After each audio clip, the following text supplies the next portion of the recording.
કાશ્મીરમાં થયેલા આતંકી હુમલાના ઘેરા પ્રત્યાઘાત વડનગરમાં જોવા મળ્યા હતા। વડનગર એટલે વડાપ્રધાન નરેન્દ્ર મોદીનું માદરે વતન। કાશ્મીરના પહલગામમાં થયેલા હુમલાના અંદાજે 28 લોકો મૃત્યુ થયા છે, જેમાં ગુજરાતના લોકો પણ મૃત્યુ પામ્યા છે। વડનગરમાં પણ દરેક લોકોએ સરકારને કડક પગલાં લેવા માટે આહવાન કર્યું હતું। મુસ્લિમ સમાજના અગ્રણીએ પણ આ બાબતે જણાવ્યું છે કે જે પણ આતંકવાદીઓ હોય કે કોઈ પણ સંગઠન જોડાયેલ હોય તેની સામે આકરા પગલાં લેવા જોઈએ। વડનગરના લોકોએ કહ્યું કે મોદીજી હમ તુમ્હારે સાથ હૈ। સરકાર પણ આ બાબતે કડક પગલાં ભરે તે માટે કોંગ્રેસનો પણ સરકારની સપોર્ટ છે। ત્યારે વધુમાં વડનગરના સામાજિક અને રાજકીય આગેવાનો શું કહી રહ્યા છે, આવો જોઈએ। વેચર પઠાણ એડવોકેટ છે। ગઈકાલે જમ્મુ કાશ્મીરની અંદર જે આતંકવાદી હિચકારો હુમલો થયેલો છે એ હુમલાને અમે સખત શબ્દોમાં વખોડી કાઢીએ છીએ અને એ હુમલાની અંદર જે પણ કોઈ લોકોએ ભાગ ભજવ્યો હોય એવા તત્વોને તાત્કાલિક ધોરણે સરકાર પકડે અને સખતમાં સખત પગલાં ભરીને નસીહત કરે એ અમારી નમ્ર વિનંતી છે। અને જે લોકો પીડિતો છે એ પીડિતોમાં જે લોકો મૃત્યુ થયેલું છે એ લોકોના આત્માને પ્રમુખ કૃપાળુ પરમાત્મા એમને શાંતિ આપે અને જે લોકો ઘાયલ થયેલા છે એ લોકો જલ્દીમાં જલ્દી સાજા થઈ જાય એ અમે ભગવાનને પ્રાર્થના કરીએ છીએ। જય ઠાકોર મહેન્દ્ર કુમાર ઈશ્વરજી, વિરોધ પક્ષ નેતા, વડનગર નગરપાલિકા। ગઈકાલે પહેલગામ કાશ્મીરની અંદર જે આતંકવાદીઓએ નિર્દોષ લોકોની હત્યા કરી છે અને ભારતના 28 જેટલા પ્રવાસીઓના કાશ્મીરની અંદર આતંકવાદીઓએ હુમલાની અંદર મારી નાખ્યા છે। એ હુમલાને હું સખત શબ્દોમાં વખોડી કાઢું છું અને આ કૃત્ય એવું છે કે જે માફ ન કરી શકાય।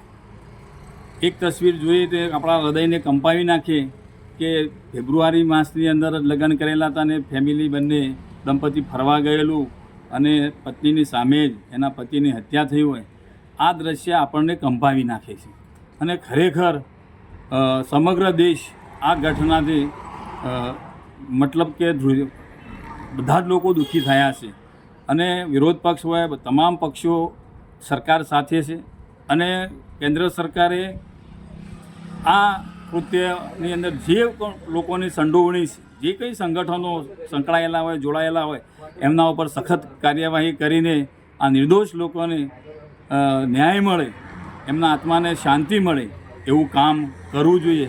અને હું દિલથી ભગવાન પરમાત્માને પ્રાર્થના કરું છું કે દિવ્યગંધ આત્માઓને ભગવાન પરમાત્મા એના ચરણોમાં સ્થાન આપે અને ચીર શાંતિ આપે એવી પ્રભુને પ્રાર્થના કરું છું।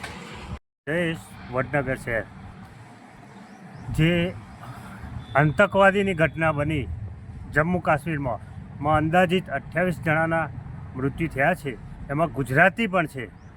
જો આ ગુજરાતી ના હોય પણ એક સામાન્ય નાગરિક અને હિન્દુત્વ તો છે જ, જેમને ધર્મ પૂછીને ગોળીઓ મારી છે, તો ધર્મ માટે કોઈ શબ્દ કહેવા જેવા ના હોય।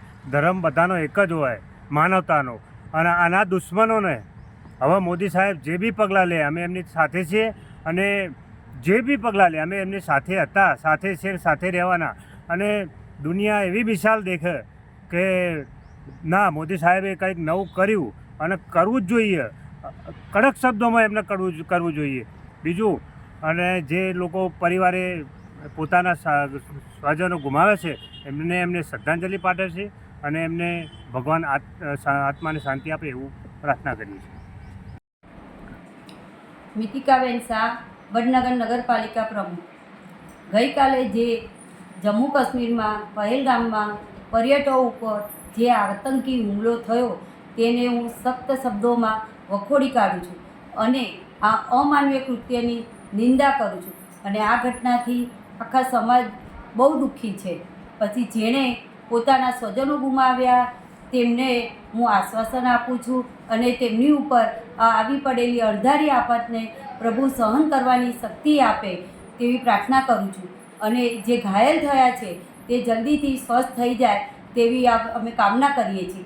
અને જે પણ આ કૃત્યમાં સામેલ હશે તે કોઈ પણ ચવરબંધીને કેન્દ્ર સરકાર છોડવાની નથી, તેના ઉપર આકરામાં આકરા પગલાં લે છે એવી અમને અમારા વડાપ્રધાન, યશસ્વી વડાપ્રધાન માનનીય શ્રી નરેન્દ્રભાઈ મોદી સાહેબ તથા ગૃહમંત્રી અમિતભાઈ શાહ ઉપર પૂરેપૂરો વિશ્વાસ છે અને મૃતકોના પરિવારજનો ઉપર આવેલી અણધારી આફતને સહન કરવાની શક્તિ આપે એવી પ્રાર્થના. ઠાકોર જયંતિ હેદુજી વડનગર નગરપાલિકા ઉપપ્રમુખ. કાશ્મીરમાં પહેલગામમાં જે હુમલો, હું સખત શબ્દોમાં એને વખોડી કાઢું છું. હુમલામાં મારા ગયેલા તમામ સાચા હૃદયથી એમને હું શ્રદ્ધાંજલિ આપું છું અને મારી આત્મીયતાથી એમને હું દુઃખદ લાગણી અનુભવું છું. પ્રભુએ એમને આત્માને શાંતિ આપે અને વડનગરના નરેન્દ્ર મોદી એવા અમારા વડાપ્રધાન, વડનગરના પનોતા પુત્ર નરેન્દ્રભાઈ મોદી જે કાર્ય કરી રહ્યા છે એમાં હું મારું પૂરેપૂરું સમર્થન આપું છું.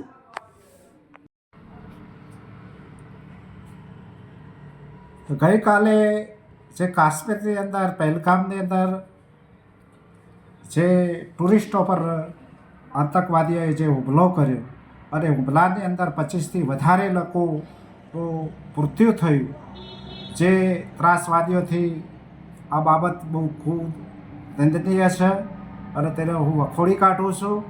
ભારતભરની અંદરથી આમાં જે લોકો સામેલ હોય, કોઈ પણ જૂથ સામેલ હોય તો એ આવા લોકોને સરકારે ન છોડવા જોઈએ અને તાત્કાલિક અસરથી એમને સજા પણ આપવી જોઈએ, જેથી દેશની અંદર શાંતિ અને સુલેહ જળવાય. એ ભારતીના ચરણોની અંદર આ જે ટુરિસ્ટો જે મૃતકો થયા તેમને શ્રદ્ધાંજલિના રૂપે એમનો કૃપાળુ પરમાત્મા એમના આત્માને શાંતિ આપે અને સરકાર આ બાબતે ખૂબ સતેજ થઈને આવા લોકોને સજા આપે એવી મારી નમ્ર વિનંતી છે. પટેલ હેતલબેન રાજેશકુમાર, વડનગર નગરપાલિકા સદસ્ય. ગઈકાલે કાશ્મીર ખાતે પહેલગામ જે આતંકવાદી હુમલો થયો એને હું સખત શબ્દોમાં વખોડી નાખું છું. ભગવાન મૃતકોના આત્માને શાંતિ આપે એવી પ્રાર્થના. આતંકવાદીઓને નાશ કરવા મોદી સાહેબના સમર્થનમાં છીએ. રિપોર્ટર વસીમ મંસૂરી સાથે ચક્રવાત ન્યૂઝ, વડનગર.